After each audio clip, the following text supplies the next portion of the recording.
Praise the Lord. കർത്താവ് ഒരു അവസരം കൂടെ നമുക്ക് തന്നിരിക്കുകയാണ്. प्रभु ने हम सबको फिर से और एक अच्छा अवसर और मौका दिया है. നമ്മുടെ കർത്താവ് വേഗം വരുന്നു എന്നുള്ളതാണ് നമ്മുടെ ഏറ്റവും വലിയ പ്രത്യാശ.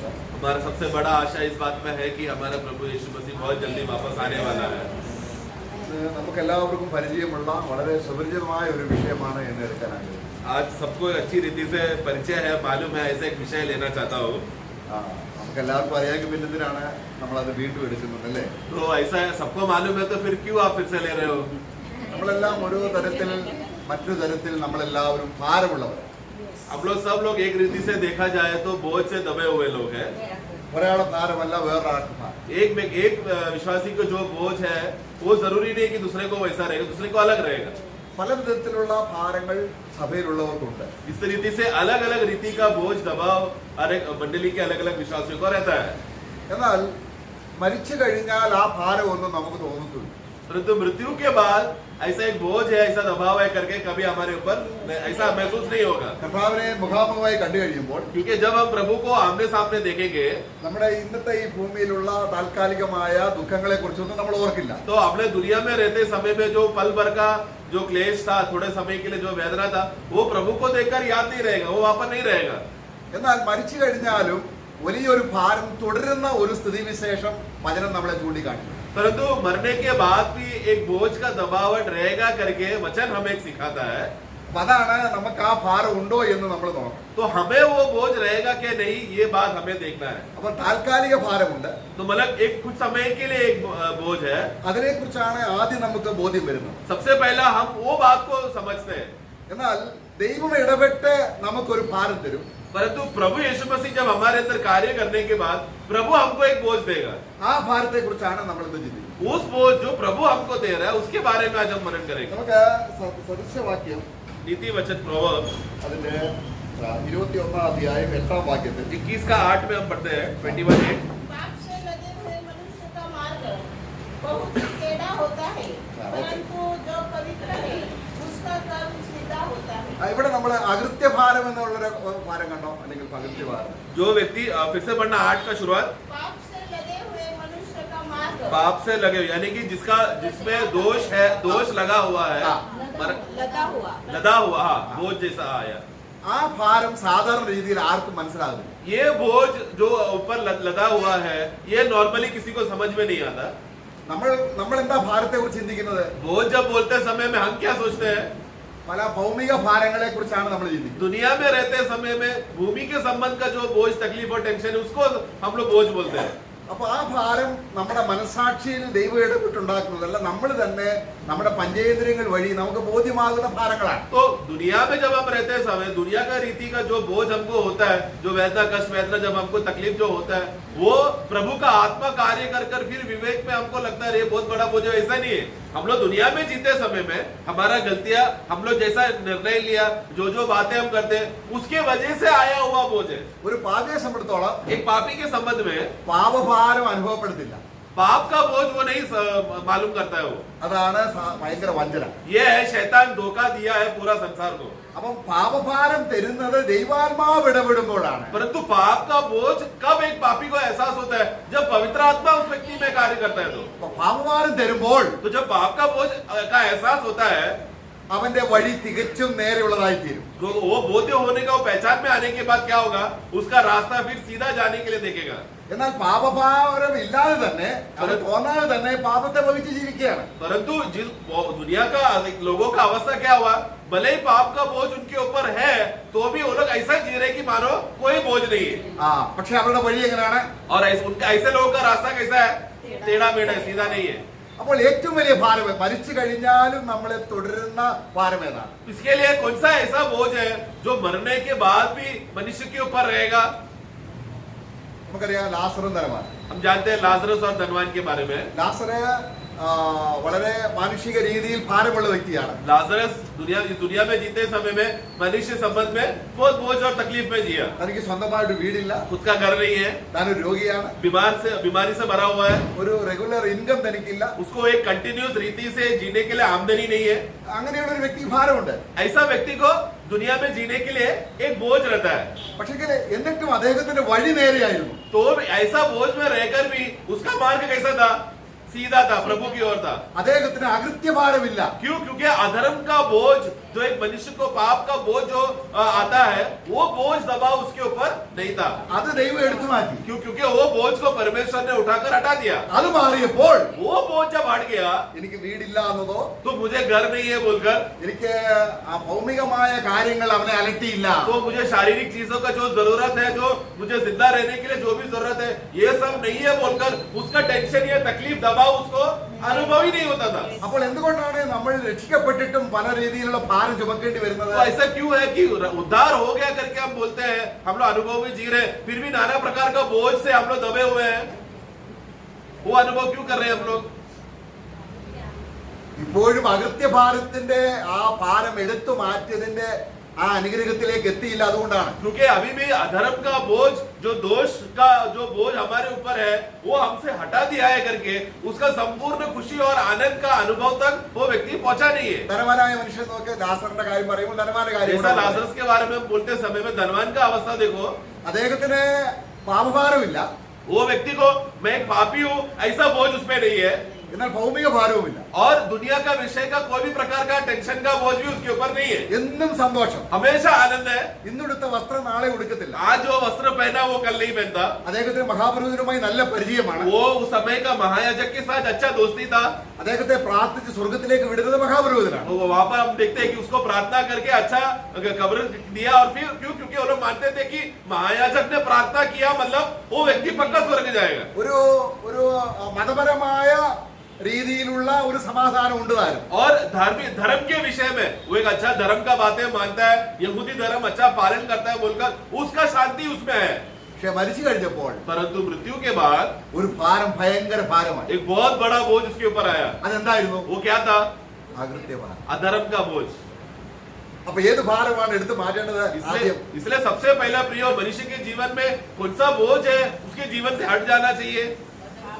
ആ, അതാണ് वो है। വേദപുസ്തകത്തിൽ ആദിയോടന്തം നമ്മളെ കർത്താവ് പഠിപ്പിക്കുന്നു. तो यही बोझ के विषय में अधर्म के वजह से जो दोष हमारे ऊपर लगकर उसका बोझ जो हमें दबाता है, जिसकी वजह से हम पापी है बोलते हैं, उसके विषय में क्या कार्य करना चाहिए करके बाइबल हमें सिखाता है। നമ്മള് ദാവീദിന്റെ അനുഭവം നമ്മൾ പഠിക്കുമ്പോൾ दाऊद का अनुभव अगर हम पढ़ेंगे तो അദ്ദേഹം രാജാവായി. वो जब राजा बन गया, ആ രാജാവായപ്പോൾ ആദ്യം ചെയ്തൊരു കാര്യം എന്നറിയാമോ? राजा बनने के बाद उसने पहला क्या किया? നമ്മള് 2 ശമൂവേൽ 9 അധ്യായത്തിന്റെ 1-ാം വാക്യം വായിക്കുമ്പോൾ दूसरा शमूएल 2 ശമൂവേൽ 2 का 2 ശമൂവേൽ chapter 9 verse 1. सॉरी हाँ, दूसरा शमूएल 9 का 3। राजा ने पूछा, क्या शाऊल के घराने में से कोई अब तक बचा है जिसको मैं परमेश्वर की सी प्रीति रखूं, प्रीति दिखाऊं?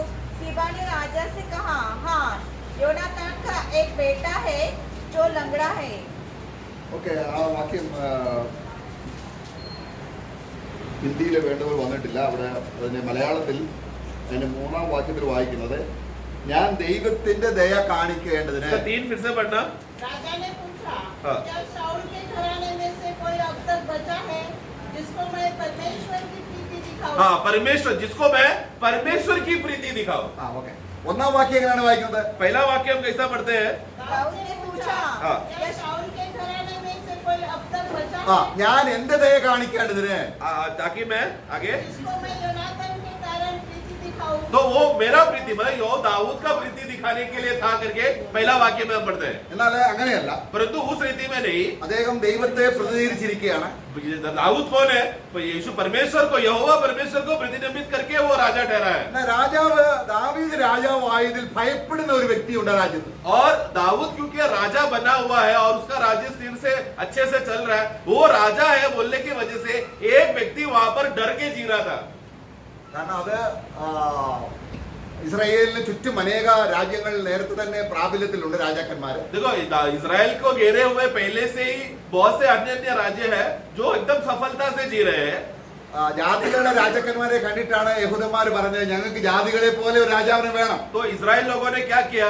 आसपास के पड़ोस के मुल्क में उन लोग ने जब देखा कि उन लोग के पास राजा है और उन लोग का राजा अन्य जाति को अच्छे से चला रहा है, इसलिए हमें भी इस्राएल को भी चलाने के लिए एक राजा चाहिए बोलकर इजरायली लोगों ने पुकारा। അപ്പം നാട്ടുരാജ്യങ്ങളിൽ ഒരു രാജാവായിരിക്കുമ്പോൾ തനിക്ക് ശത്രുക്കളായവരെ അടുത്ത രാജാവാകുമ്പോൾ കൊന്നുകളയുന്ന ഒരു രീതിയുണ്ട്.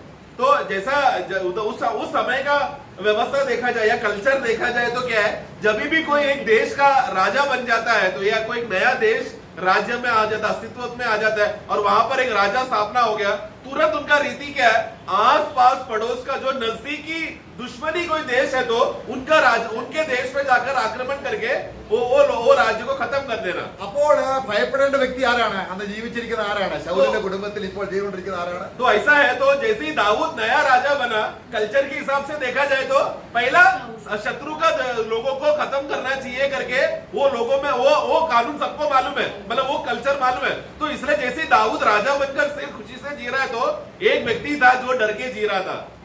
അതാരാണ്? वो कौन है?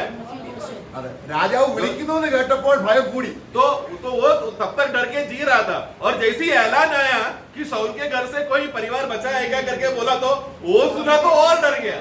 നമുക്ക് ഇവിടെ വാസ്തവത്തിൽ നമ്മളെല്ലാം ക്രിസ്തുവിന്റെ ശത്രുക്കളായിരുന്നു. हम लोग एक समय में हम लोग कौन थे प्रियो? मसीह के शत्रु थे. യേശു രാജാവായപ്പോൾ, जब यीशु राजा बन गया, സ്വർഗത്തിൽ അധികാരം കിട്ടിയപ്പോൾ स्वर्ग का अधिकार जब उनको मिला, നമ്മളെ വിളിക്കുകയാണ്. फिर वो हमें बुला रहा है. എന്തിനാ വിളിക്കുന്നത്? क्यों बुला रहा है? കൊല്ലാനാണോ? मारने के लिए क्या? हत्या हमें खत्म करने के लिए क्या? അല്ല, नहीं, നമ്മളോട് ക്ഷമിക്കാൻ, बल्कि हमें हम पर क्षमा करने और प्रीति दिखाने, നമ്മുടെ അകൃത്യഭാരം ചുമക്കുവാൻ. हमारा अधर्म का बोझ, जो दोष का बोझ जो हमारे ऊपर आया है वो हटाने के लिए. ഇത് തന്നെയാണ് ഇവിടെ നടക്കുന്നത്. वही बात यहाँ पर भी हो रहा है. ശൗൽ എന്ന രാജാവ് शाऊल राजा ने ദാവീദിന്റെ ഗൃഹത്തോട് ചെയ്ത ആ അന്യായത്തെ ക്ഷമിക്കാൻ, शाऊल राजा के वजह से दाऊद के घराने के ऊपर जो अन्याय हुआ और उनको जो सतावट और तकलीफ हुआ, ये बात को भूलकर क्षमा करने के लिए दाऊद वहां पर एक उत्साह बनाता है. അപ്പം മെഫിബോശത്ത് രാജാവിന്റെ അടുക്കൽ വന്നപ്പോൾ तो मेफीबोशेत जब राजा के पास आया, തന്റെ ആ ശരീരഭാഷ ഭയപ്പെടുന്നത്. അതുകൊണ്ടാണ് നമ്മൾ അതിന്റെ 7-ാം വാക്യത്തിൽ उसका हालचाल देखा जाए तो हमको मालूम पड़ता है कि वो बहुत डरा हुआ है. वाक्य 7 में जब हम पढ़ते हैं, दाऊद ने उससे कहा, हाँ. मत डर. मत डर. എന്താണ് ആദ്യം പറഞ്ഞത്? सबसे पहला दाऊद क्या कहता है? तू डरना मत. ഇതാണ് ദൈവത്തിന് നമ്മളോട് ചെയ്യാൻ കഴിയുന്ന വലിയൊരു അനുഗ്രഹം എന്ന് പറയുന്നത്. ഭയപ്പെടേണ്ട, നമ്മുടെ അകൃത്യഭാരം എടുത്തു മാറ്റിയത് കൊണ്ടാണ് ഭയപ്പെടേണ്ട ആവശ്യമില്ലാത്തത്. मेरे प्रियो, परमेश्वर ने हमारे ऊपर जो सबसे बड़ा अनुग्रह का कार्य जो हमारे ऊपर किया और हमें बुलाकर सबसे पहला बात क्या करता है? तू मत डर, क्योंकि तेरे ऊपर जो पाप और अधर्म का जो बोझ है, जिसके वजह से दोषी तू ठहराया गया है, वो बोझ मैंने हटा दिया है. इसलिए तुझे अभी डरने का जरूरत नहीं है. ഇത് തന്നെയുമല്ല, उतना ही नहीं, നീ ഭയപ്പെടേണ്ട, तू अभी डरना नहीं. നീ ഇന്നു മുതൽ എന്റെ മേശയിൽ ഭക്ഷിക്കുന്നവനാവും. आज से तू क्या करेगा? मेरे मेज में तू मेरे साथ रहकर निरंतर तू भोजन करेगा. എങ്ങനെയാണ് ശത്രു മിത്രമായത്? देखो शत्रु मित्र कैसा बन गया. എത്ര വലിയ സന്തോഷമാണ് അല്ലേ? कितना बड़ा आनंद की बात है. അവിടെ സാധാരണ ഉള്ള ഒരു മേശയല്ല, तो वो कोई साधारण मेज नहीं था वहां पर जब रखा, दाऊद ने दावत के लिए रखा. രാജാവിന്റെ മേശയാണ്. वो एक राजा का मेज है. മന്ത്രിമാരുണ്ട്, उस समय का सारा मंत्री लोग है. മിലിറ്ററിയിലൊക്കെ ദർബാർ എന്ന് പറയും. मिलिट्री में आप लोग जानते हैं दरबार करके बोलते हैं उसे. എന്ന് പറഞ്ഞാൽ വലിയൊരു പ്രതിനിധികൾ അവിടെയുണ്ട്. मतलब बड़े बड़े अधिकारी लोग, बड़े बड़े पोजीशन के लोग वहां पर है. उसके बीच में मेफीबोशेत आया है. അവിടേക്ക് ആരാണ് വരുന്നത്? वहां पर कौन आ रहा है? ഒരു ശത്രു വരികയാണ്. वहां पर एक शत्रु आ रहा है, राजा का दुश्मन है. परंतु राजा किस मनोभावना से बुला रहा है? वो अभी कौन हो चुका है? मित्र हो गया. ഇപ്പോൾ അവന് ഭയപ്പെടേണ്ട. तो उसको अभी उसको डरने का जरूरत नहीं है. ഇപ്പൊ രാജാവിന്റെ അടുത്തേക്ക് സ്ട്രെയിറ്റ് ആയിട്ട് വരാം. अभी वो राजा के सामने कैसा आ सकता है? सीधा आ सकता है. നേരത്തെ എങ്ങനെയാണ് വരുന്നത്? पहला कैसा जाता? अगर राजा के बारे में कुछ भी सुना तो क्या करता था? വളഞ്ഞ വഴി. टेढ़ा मेढ़ा उधर इधर भागता था वो. നമ്മളെ കർത്താവിനെ കണ്ടുമുട്ടിയിട്ട് വളഞ്ഞ വഴി സ്വീകരിക്കുന്നത് എന്തുകൊണ്ടാണ്? प्रियो, हम लोग प्रभु से हमारा मुठभेड़ होकर हमें प्रभु के साथ रिश्ता होने के बाद भी फिर भी अगर हम लोग टेढ़ा मेढ़ा रास्ते में चल रहे हैं तो उसका कारण क्या है? ദൈവം നല്ലവനാണ്. यहोवा परमेश्वर भला है.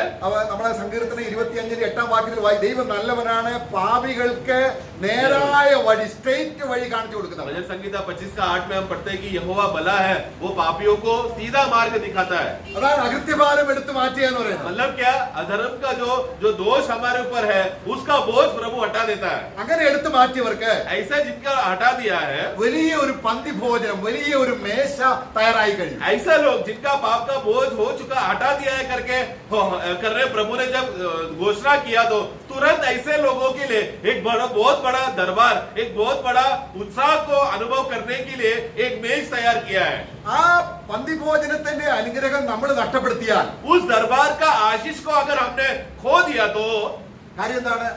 कारण क्या हो सकता है? ഭയമുണ്ട് ഇപ്പോഴും. കാരണം രാജാവുമായിട്ട് നേരത്തെ ശരിയാകുന്നില്ല. अभी भी डर है क्योंकि मेरा पहला पुराना शत्रुत्व का जो बात है अभी भी मेरा मन में चल रहा है, मेल मिलाप नहीं हुआ। അപ്പൊ തന്റെ പുത്രനെ കൈക്കൊണ്ട് जो कोई भी उन परमेश्वर का पुत्रों को स्वीकारेगा, അവനെ വിശ്വസിച്ച് उन पे विश्वास किया, അവനെ കൈക്കൊണ്ടാൽ उन्होंने ग्रहण किया, स्वीकारा, अपनाया तो വഴി ദൈവത്തേക്ക് നേരെയായി. वो व्यक्ति का रास्ता परमेश्वर की ओर सीधा हो गया। പിന്നെ അവിടെ എന്താ ഉള്ളത്? फिर क्या है? പന്തിഭോജനമാണ്. फिर जश्न है, दरबार है। Praise the Lord. Amen।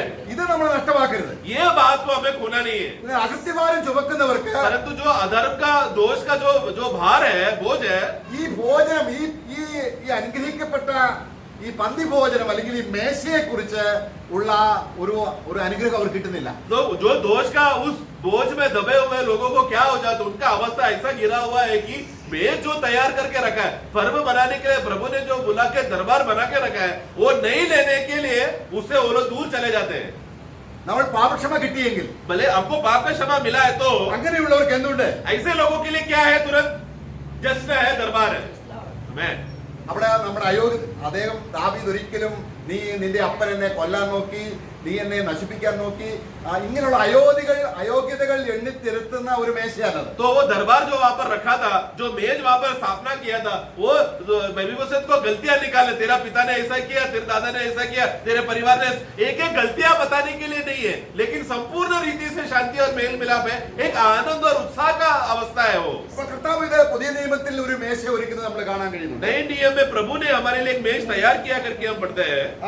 അത് നമുക്ക് അപ്പം ഈ അകൃത്യഭാരം ചുമന്ന് കഴിഞ്ഞ് മാറിക്കിട്ടിയാൽ, मतलब एक बार अधर्म का जो दोष का जो बोझ है वो हट गया तो ആ വ്യക്തിക്ക് അകൃത്യം ക്ഷമിച്ച വ്യക്തിയോടുള്ള ഭയങ്കരമായ ഒരു സ്നേഹവും കൂട്ടായ്മയും ഉണ്ടാകുന്നതാണ് ശരിക്കുമുള്ള ഒരു ക്രിസ്തീയ ജീവിതം. तो मतलब वो व्यक्ति जब वो पापी को मालूम पड़ता है कि मेरा अधर्म जो मेरे ऊपर लेखा लिया गया था, मतलब मैं पक्का नरक में जाऊंगा, वो ही हटा दिया है मुझको, अभी मैं धर्मी बन चुका हूं करके वो बोझ से हट गया करके जब वो व्यक्ति को मालूम पड़कर पापी से हटकर प्रभु के धार्मिक व्यक्ति बन जाता तो वही व्यक्ति को कहते हैं मसीह।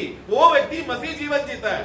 നമുക്ക് ലൂക്കോസ് സുവിശേഷം 7-ാം അധ്യായം, लूका का पुस्तक 7वां अध्याय में കർത്താവ് ഇവിടെ ഒരു പന്തിഭോജനത്തിൽ ഇരിക്കുകയാണ്. प्रभु भी यहाँ पर एक दरबार में बैठा है, यानी कि मेज भोजन के लिए बैठा है। നമ്മൾ 36 മുതൽ 50 വരെയുള്ള വാക്യങ്ങൾ വായിക്കുമ്പോൾ വായിക്കേണ്ട, നമുക്ക് അറിയാവുന്ന കാര്യങ്ങളാണ്. 36 से 50 तक हमें बैकग्राउंड मालूम है, पढ़ने का जरूरत नहीं है। അവിടെ പരീശനായ ഒരു വ്യക്തി കർത്താവിനെ മേശയിലേക്ക് വിളിക്കുകയാണ്. वहां पर फरीसी एक व्यक्ति जो क्या कर रहा है, प्रभु को अपना घर में मेज को स्थापना कर, खाना रख के प्रभु को बुला रहा है। ശരി, ഇദ്ദേഹത്തിന് പാപമോചനം വന്നോ? अब यह व्यक्ति को पाप का छुटकारा मिला है क्या? ഇല്ല. പക്ഷെ എന്തിനു പന്തിഭോജനം വരുത്തി? तो भी लेकिन भोजन क्यों तैयार किया मेज? അതെന്തിനാണ്? उसको पाप का अभी तक परमेश्वर यीशु मसीह अधर्म का बोझ हटाने के लिए इस दुनिया पर आया ताकि हम लोग पापी ना रहे, लेकिन यह व्यक्ति तभी भी पापी है, फिर भी उसने क्या किया? भोजन तैयार करके रखे, मेज रखा है। കർത്താവ് അവിടെ പോയി. तो भी प्रभु गया ഒരു ഉദ്ദേശം ഉണ്ടായിരുന്നു. क्योंकि उनका एक लक्ष्य था। അവിടെ ആ പട്ടണത്തിലെ ഏറ്റവും പാപിനി അകൃത്യഭാരം ചുമക്കുന്ന ഒരു സ്ത്രീ, क्योंकि उस नगर में एक पापी स्त्री थी, मतलब कौन? जिसको एहसास हो गया कि मैं पापी हूँ, सिर्फ मुझे परमेश्वर बचा सकता है, तो वो दोष उसको दबाया रखा था, वो एहसास उसको है, वो स्त्री को है, അവക്കറിയാം वो जानती है എന്റെ ജീവിതത്തിൽ मेरे जीवन में, ഈ അകൃത്യഭാരം ചുമന്ന് മാറ്റാൻ കഴിവുള്ള ഏക വ്യക്തിയാണ് ഇന്നിവിടെ വന്നിരിക്കുന്നത്. मेरे जीवन में जो मैं पापी हूँ करके जो मुझे एहसास हुआ है, ये अधर्म का बोझ जो मुझे दबा के रखा है, ये बोझ से हटा कर देने वाला आज मेरे नगर में आया है। പിന്നെ നമ്മൾ സംഭവിച്ച കാര്യം അറിയാം. आगे का घटना हम लोग जानते हैं। അവൾ കരയാൻ തുടങ്ങി. वो रोने लगी അവിടെ കണ്ണുനീര് കൊണ്ട് കർത്താവിന്റെ കാല് കഴുകി. और वो अपने आंसू से प्रभु का पैर धोया അവിടെ തലമുടി കൊണ്ട് തുടച്ചു. और अपने बालों से प्रभु का पैर को साफ किया। പിന്നെ എന്ത് ചെയ്തു? फिर क्या किया? തൈലം പൂശി. और उसने वो जो इत्र डाला। പിന്നെ എന്ത് ചെയ്തു? फिर क्या किया? കാല് ചുംബിച്ചു. और पैर को चुम्बन किया। ഇത്രയും കാര്യം ചെയ്തപ്പോൾ इतना सब बातें करते समय में നമ്മളെല്ലാം ചിന്തിക്കുന്നത് ഇങ്ങനെയൊക്കെ ചെയ്തത് കൊണ്ടാണ് കർത്താവ് പാപം ക്ഷമിച്ചതെന്ന്. हमें ये पढ़कर हमें ये सब पढ़ने के बाद हमारे मन में क्या ख्याल आता है? देखा वो स्त्री ने ऐसा कर्म किया इसलिए प्रभु ने उसका पाप क्षमा किया, എന്നാൽ അങ്ങനെയുള്ള താല്പര്യം. लेकिन ऐसा नहीं है प्रियो। എങ്ങനെയാണെന്നറിയാമോ? कैसा है? ആ ഭവനത്തിൽ വന്നപ്പോൾ उस भवन में जब प्रभु आया, അവക്കൊരു വിശ്വാസം ഉണ്ടായിരുന്നു. उस स्त्री को एक विश्वास था। എന്തായിരുന്നു അവളുടെ വിശ്വാസം? वो क्या विश्वास करती थी? ഞാൻ അകൃത്യഭാരം ചുമക്കുന്നവളാണ്, कि मैं अधर्म का बोझ से दबी हुई हूँ, എന്റെ വഴിയെല്ലാം തേളയാണ്. अभी मेरा सारा रास्ता टेढ़ा मेढ़ा है। എന്നാൽ ഇവിടെ ഇതാ परंतु देखो उस घर में അകൃത്യഭാരം ഇല്ലാത്ത ഒരു മനുഷ്യൻ, ശിമോനെ കുറിച്ചല്ല, एक ऐसा मनुष्य जिसमें अधर्म का बोझ है नहीं। शिमोन के बारे में नहीं, यीशु मसीह के जीवन में कोई पाप है नहीं, कोई भी प्रकार का पाप का बोझ नहीं है उनमें। അവന്റെ അടുക്കൽ ചെന്നാൽ ऐसा मनुष्य के पास अगर मैं गया तो എന്റെ അകൃത്യഭാരം മാറ്റി കിട്ടും. मेरा अधर्म का बोझ हटकर मुझे मिल जाएगा।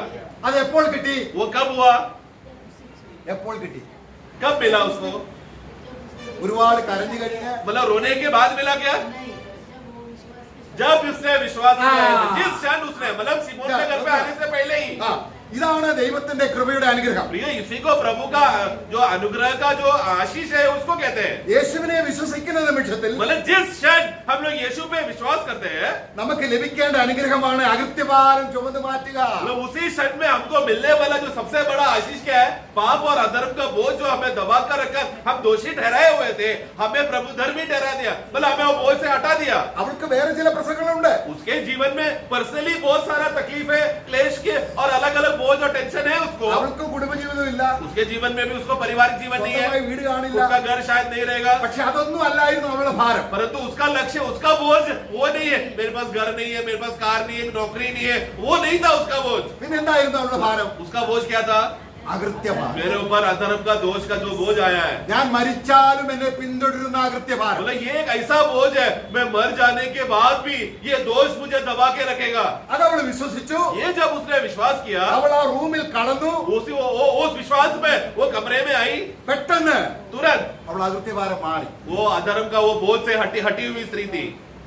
എന്നാൽ ശിമോൻ ചിന്തിക്കുകയാണ്, शिमोन सोचने लगा, ഇവൾ പാപിയാണ്, ये तो पापी स्त्री है, ഇവൾ എന്തുകൊണ്ട് യേശുവിനെ കാലിൽ തൊടാൻ അനുവദിക്കുന്നു? इसको ऐसा पापी स्त्री कैसा एक भविष्यवक्ता का पैर आके छू रहा है, और ये यीशु कैसा भविष्यवक्ता है? क्या ये जानता नहीं है कि पापी लोग पवित्र लोगों को छूना नहीं चाहिए करके? അപ്പോൾ ഇവൻ യഥാർത്ഥത്തിലുള്ള പ്രവാചകനല്ല. तो फिर ये यीशु जो बोल रहा है अपने आप को जो भविष्यवक्ता है, ये सच्चा भविष्यवक्ता नहीं है। ശരിയായ പ്രവാചകനായിരുന്നെങ്കിൽ അറിഞ്ഞേരും. अगर सच्चा भविष्यवक्ता होता तो पापी स्त्री को छूता नहीं था। അപ്പൊ പ്രവാചകനായിരുന്നെങ്കിൽ തൊടാൻ അനുവദിക്കത്തില്ല. अगर वो सचमुच भविष्यवक्ता होता तो पापी स्त्री से छूने का जो वो अनुमति वो स्त्री को नहीं देता था। എന്നാൽ ഇവിടെ എന്താണ് സംഭവിച്ചത്? लेकिन यहाँ पर क्या हुआ? പാപക്ഷമ കിട്ടിയതിനു ശേഷമാണ് അവൾ തൊടുന്നത്. परंतु प्रियो, यहाँ पर उस स्त्री का अवस्था देखो, पाप का क्षमा उसको मिल गया है, अधर्म का बोझ से वो हट गई है, उसके बाद आके उसने प्रभु को छुआ। എന്തുകൊണ്ടാണ് കർത്താവ് അനുവദിച്ചത്? प्रभु ने क्यों अनुमति दिया? क्योंकि वो बोझ हट गया, पाप क्षमा मिल गया, प्रेज द लॉर्ड। എന്നാൽ പരീശനത് അറിയില്ല. लेकिन फरीसी ये बात नहीं पहचान रहे। क्यों? पापी लोग हम लोग पाप के बोझ में नहीं पहचानते। നോക്കുക എത്ര അവൻ കർത്താവിന് അവളുടെ ഭാരം മാറിയപ്പോൾ जब उसका बोझ हट गया उस पापी स्त्री का, അവളുടെ ഹൃദയം പൊട്ടി. उसका हृदय टूट गया, അവളുടെ ഹൃദയം കരയാൻ തുടങ്ങി. उसका वो रोने लगी, അവളുടെ കണ്ണുനീർ ധാരയായി ഒഴുകി. उसका आंसू नदी के धारा जैसा बहने लगा। ഒരു യഹൂദൻ ഒരു അതിഥിയെ വിളിക്കുമ്പോൾ जब एक यहूदी अपने घर में जब मेहमानों को बुलाता है, स्वागत करता है, तो ആ അതിഥി അദ്ദേഹത്തിന്റെ കാല് കഴുകണം എന്നുള്ളത് യഹൂദന്മാരുടെ നിയമമാണ്. तो यहूदियों का कल्चर के अनुसार क्या हम जानते हैं कि एक मेहमान घर पे आता है तो वो घर वाला वो मेहमान का पैर धोता है। പക്ഷെ നീ എന്റെ കാല് കഴുകില്ല ശിമോൻ. लेकिन प्रभु कहता है क्या? मैं तेरे घर में आया, तूने मेरा पैर नहीं धोया। എന്നിട്ട് കാല് കഴുകി തുവർത്തണം. और फिर उसी पैर को धोने के बाद बोले कपड़े लेकर उसी को उस गीला पैर को सुखा दे। പിന്നെന്ത് ചെയ്യണം? फिर क्या करना है? അഭിഷേകം ചെയ്യണം. और फिर अभिषेक करना है। പിന്നെന്ത് ചെയ്യണം? फिर क्या करना है? ചുംബിക്കണം. चुम्बन देना है। ഇതെല്ലാം ചെയ്യാത്തത് എന്തുകൊണ്ടാണ്? ये सब बातें शिमोन क्यों नहीं किया? ഇവൻ അകൃത്യഭാരം ചുമക്കുന്നവനാണ്. क्योंकि वो पहचान नहीं पा रहे कि ये यीशु जो मेरे घर में आया है, मेरा अधर्म का बोझ उठाने के लिए आया है। ഏതായാലും കർത്താവിന്റെ അവളുടെ കയ്യിൽ ഇരുന്ന അഭിഷേക തൈലം ശിമോൻ കൊടുത്തതല്ല. तो ये कुछ भी हो जाए, वो स्त्री ने जो इत्र लाया, अभिषेक का तेल लाया, वो शिमोन ने नहीं दिया था, അത് അവൾ കൊണ്ടുവന്നതാണ്. वो उसका खुद का कमाई का था। അതിന്റെ അർത്ഥം എന്താണ്? इसका मतलब क्या है? കർത്താവിന്റെ അടുക്കൽ ചെന്നാൽ वो अगर जो कोई भी प्रभु के पास गया तो എന്റെ പാപഭാരം മാറപ്പോ मेरा पाप का बोझ हट जाएगा, അവന്റെ കാലിൽ അഭിഷേകം ചെയ്യണം. और तो तुरंत मेरा मसीह का पैर को मैं अभिषेक करना चाहिए, ये बोझ आ जाता है। കർത്താവ് ശിമോനോട് പറയുകയാണ്, प्रभु शिमोन से कहता है, കടം കൊടുക്കുന്ന ഒരു വ്യക്തിക്ക് രണ്ട് കടക്കാരുണ്ടായിരുന്നു. एक बार एक व्यक्ति को दो कर्जदार थे। ഒരാള് 50 ദിനാറും വേറൊരാള് 500 ദിനാറും. एक को 50 दिनारी और दूसरे को 500 दिनारी. അവരെ കടം വീട്ടാൻ ഒരു നിവൃത്തിയുമില്ല. दोनों के पास हालत है, दोनों इतने गरीब है कि अपना अपना कर्ज दोनों चुका नहीं सकते थे. അപ്പം ആ മണി ലാൻഡർ എന്ത് ചെയ്തു? तो कर्जदार ने क्या बोला? രണ്ടുപേർക്ക് ഇളച്ചു കൊടുത്തു. दोनों को क्षमा कर दो. ഇതിൽ ആരധികം സ്നേഹിക്കും? इसमें से कौन ज्यादा खुश होकर प्रेम करेगा? ആ, इसका ज्यादा. അപ്പം അവളുടെ പാപം ക്ഷമിച്ചു തീർത്തിട്ടുണ്ടല്ലേ സ്നേഹിച്ചത്. तो मतलब क्या അവളുടെ हुआ? സ്നേഹമാണ് കണ്ണുനീർ. तो प्रियो मतलब वो उस स्त्री का भी प्रेम का वो कर्ज प्रभु ने माफ किया, इसलिए वो खुशी से आई. वो प्रेम का मतलब वो क्षमा मिला, इसलिए तो आंसू बहाकर आई. ഇതെല്ലാം ആ സ്നേഹപ്രകടനം എന്താണ്? मतलब वो प्रेम का एहसास हुआ, मेरा पाप का क्षमा हो गया, इसलिए वो आई वहां पर घर में. എന്നെ അവൾ അധികം സ്നേഹിച്ചു. तो इसलिए उसने क्या किया? इसने मुझसे ज्यादा प्रेम किया. അവിടെ ഇല്ലേ മേശ? वहां पर है ना, वो मेज फिर किसके लिए था?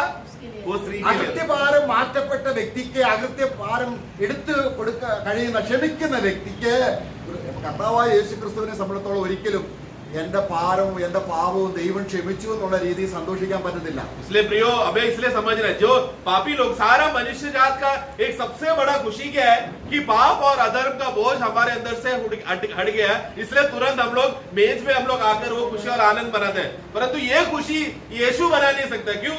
यीशु अपने जीवन में कभी बोल नहीं सकता कि परमेश्वर ने मेरा पाप को क्षमा किया, मैं अधर्मी हूं, मुझे क्षमा किया, इसलिए मैं भी आता हूं मेज में. ऐसा प्रभु बोल सकता है क्या? എന്നാൽ യേശുവിന് സന്തോഷമുണ്ട്. लेकिन यीशु का इसके अलावा एक दूसरा एक आनंद है. എന്താണ്? वो क्या है? എനിക്ക് പാപക്ഷമ കൊടുക്കാൻ കഴിഞ്ഞു എന്ന സന്തോഷം. कि मुझे ऐसे लोगों का पाप क्षमा मैं कर सकता हूँ, ऐसा खुशी यीशु को है. അപ്പോൾ ആർക്കെന്ത് വേണം? तो इसके लिए मुझे क्या रहना चाहिए? ലഭിച്ച ആൾക്ക് സന്തോഷം വേണ്ടേ? मतलब जिसको वो पाप का क्षमा मिला, उसको खुशी मिलना चाहिए कि नहीं? उसके अंदर पाप रहना चाहिए, तो ही क्षमा का खुशी मिलेगा. അതാണ് കൂട്ടായ്മ. यही तो है संगति, सहभागिता. തന്റെ ദൈവം വിശ്വസ്തനാണ്. हमारा परमेश्वर विश्वास योग्य है. തന്റെ പുത്രനും उनका पुत्र, തന്റെ രക്ഷിതാവുമായ യേശുവിന്റെ അടുക്കിലേക്ക് കൂട്ടായ്മയ്ക്ക് വിളിച്ച ദൈവം हमारा परमेश्वर विश्वास योग्य है, क्योंकि जिन्होंने अपना पुत्र यीशु मसीह के नाम में संगति के लिए बुलाया है, ऐसा पिता परमेश्वर विश्वास योग्य है. അപ്പോൾ എന്റെ പിതാവ് ആകർഷിക്കാതെ ആർക്കും എന്റെ അടുക്കൽ വരാൻ तो കഴിയുകയില്ല. इसलिए जब तक मेरा पिता किसी को आकर्षण नहीं करता, वो मेरे पास नहीं आ सकता. എന്നാൽ പിതാവ് ആകർഷിച്ച ഒരുവൻ ചെന്നാൽ लेकिन पिता ने जिसको आकर्षण करके पुत्र के पास अगर कोई पहुंच गया, പുത്രൻ എന്ത് ചെയ്യും? पुत्र क्या करेगा? അവന് പാപഭാരം എടുത്തു മാറ്റും. उसका पाप का बोझ और अधर्म का बोझ हटा देगा. പിന്നെ അവനെ വിട്ടുപോകാൻ തോന്നുകയില്ല. फिर वो व्यक्ति को प्रभु को छोड़कर जाने का मन नहीं करेगा. കാര്യം എന്താണ്? कारण क्या है? പാപഭാരം ക്ഷമിച്ചു തന്നതിന്റെ സന്തോഷം. पाप का बोझ का मिल गया है करके वो उद्धार का खुशी उसके अंदर उमड़ते रहेगा. ഇതാണ് കർത്താവ് വരുന്നതിന്റെ ഉള്ള ഒരുക്കം. यही है प्रभु का आने का तैयारी. നമ്മള് ഇനി മെബിബോസിലേക്ക് നോക്കാം. वापस हम मेबीबोशेत में आते हैं. നമ്മള് അതിന്റെ 19 അധ്യായത്തിലാണ് വായിച്ചത്. दूसरा शमूएल 9 में हमने पढ़ा. അവിടെ 9 അധ്യായത്തിൽ നീ നിത്യം എന്റെ മേശയിൽ നിന്ന് ഭക്ഷിച്ചു കൊള്ളണം. तू सर्वदा मेरे मेज के साथ निरंतर मेज में भाग लेना. എന്നാൽ നമ്മൾ ആ വാക്യം കിട്ടിയില്ലേ? दाऊद ने कहा, हाँ. मपीशोबेत राजकुमारों के समान मेरे मेज पर भोजन किया करे. ഓക്കെ. उसका मेरे स्वामी का पोता मफीबोशेत मेरी मेज पर नित्य भोजन. हाँ, नित्य भोजन. कौन सा वाक्य? 10 है क्या? 10 में. यस. അവൻ എന്ത് ചെയ്തു? वो क्या करना? വീണ് നമസ്കരിച്ചു. तो तुरंत उसने क्या किया? वो नीचे गिरकर वो दाऊद के सामने अपना सर झुकाकर आराधना यानी दंडवत किया.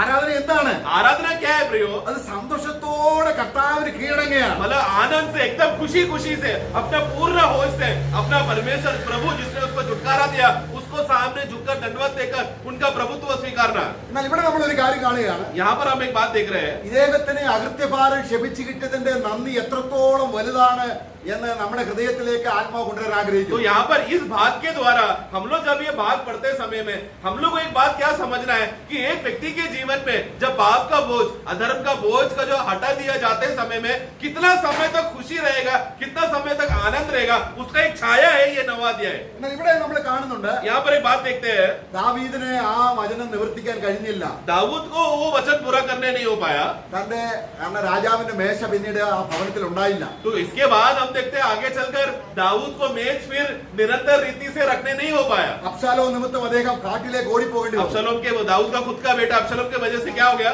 उसको जंगलों में और गुफाओं में भागना पड़ा. അങ്ങനെ രാജാവ് തന്റെ പരിവാരത്തിലൂടെ വനത്തിലേക്ക് പോവുകയാണ്. तो अभी क्या कर रहा है राजा और उसका परिवार उसके खास लोगों के साथ लेकर वो अपना वो जंगल में गया. അങ്ങനെ മരുഭൂമിയിലേക്ക് പോയപ്പോൾ जब वो जंगल में मरुभूमि में था, പിന്നീട് മെഫീബോശത്തിന്റെ അവസ്ഥ എന്താണ്? वहां पर फिर मेफीबोशेत का अवस्था क्या है? നമുക്ക് അവിടെ നോക്കാം. രാജാവ് അനേക നാളുകൾക്ക് ശേഷം मतलब बहुत समय के बाद രാജാവ് വീണ്ടും യെരുശലേമിലേക്ക് വരികയാണ്. राजा अभी वापस यरूशलेम में वापस आ रहा है. അപ്പൊ രാജാവിനെ സ്വീകരിക്കാൻ വീണ്ടും രാജാവിനെ സ്വീകരിക്കാൻ അകമ്പടി സ്വീകരിക്കാനായിട്ട് ചെല്ലുന്നുണ്ട് അനേകം. तो इसलिए बहुत लोग अभी हमारा दाऊद राजा जो पहला राजा था भले वो गुफा में भाग गया, अभी वापस आ रहा है बोल के बहुत सारे लोग दाऊद को स्वीकारने के लिए आ गए. ഓക്കെ, നമുക്ക് രാജാവ് പിന്നീട് അനേക നാളുകൾക്ക് ശേഷം बहुत सालों के बाद दाऊद वापस आया. രാജകൊട്ടാരത്തിൽ തിരിച്ചു വരുമ്പോൾ वापस महल में आने के बाद 19-ാം അധ്യായം അതിന് 2 ശമൂവേൽ 19-ാം അധ്യായം दूसरा सामुएल 19वां अध्याय അതിന് 24-ാം വാക്യം വായിക്കുമ്പോൾ उसका 24 पढ़ना. तब शाऊल का पोता मफीबोशेत हाँ. राजा से भेंट करने को आया। उसने राजा के चले जाने के दिन से उसके कुशल क्षेम से फिर आने के दिन तक न तो अपने पाँव के नाखून काटे हाँ. और न दाढ़ी बनवाई हाँ. और न अपने कपड़े धुलवाए थे।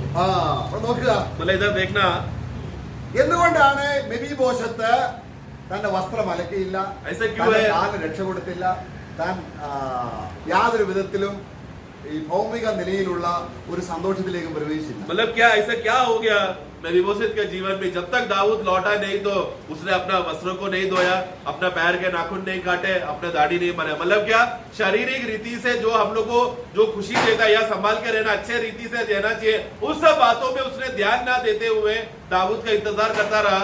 എന്തുകൊണ്ടാണ് അദ്ദേഹം അങ്ങനെ ചെയ്തത്? उसने ऐसा क्यों किया? എന്തുകൊണ്ടാണ്? क्यों किया ऐसा?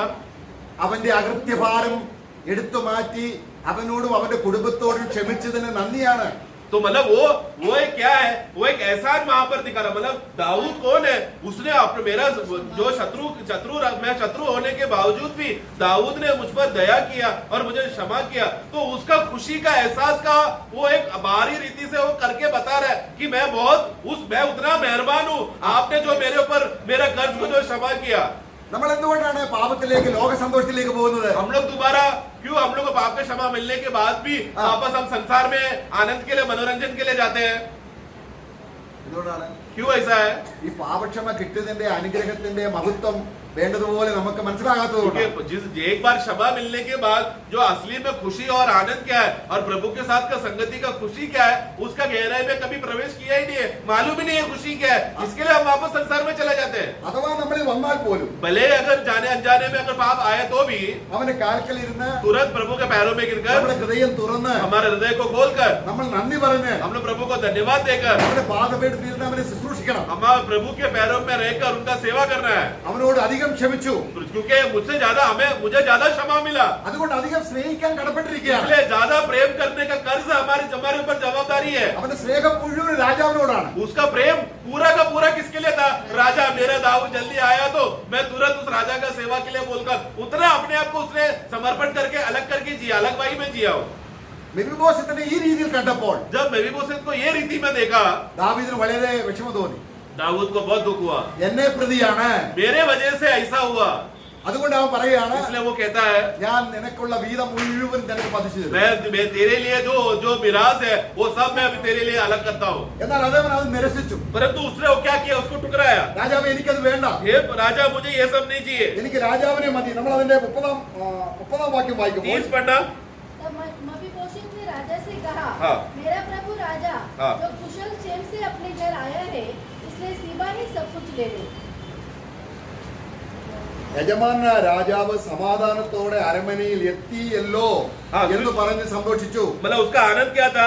मेरा प्रभु राजा वापस कुशल से शांति से अपना भवन में आया. वही उसका खुशी, वही उसका धन, वही उसका मिराज है. അപ്പൊ കർത്താവിനെ വരാൻ വേണ്ടി കാത്തിരിക്കുന്നെങ്കിൽ तो इस रीति से प्रभु दोबारा आने वाला है करके ऐसा इंतजार में अगर हम वाट जो रहे तो അദ്ദേഹം പറയാണ്, നിനക്ക് ഞാൻ സ്ഥലം തരാമെന്ന് പറഞ്ഞിട്ട് സന്തോഷിച്ചില്ല. तो उसका खुशी ये, मेफीबोशेत का खुशी ये नहीं राजा आएगा मुझे जमीन देगा, मुझे भूमि में राज करने देगा, अधिकार देगा. उसका खुशी ये नहीं, राजा आना उसका खुशी था. നോക്കുക, देखना എന്തുകൊണ്ടാണ് കർത്താവ് തിരിച്ചു വരാൻ നമ്മൾ ആഗ്രഹിക്കുന്നത്? हम लोग क्यों प्रभु का आगमन के लिए वाट जो रहे हैं? क्या उद्देश्य में हम लोग इंतजार कर रहे हैं? നമുക്ക് ആഗ്രഹമേ ഇല്ല. हमको वो तो आग्रह ही नहीं है।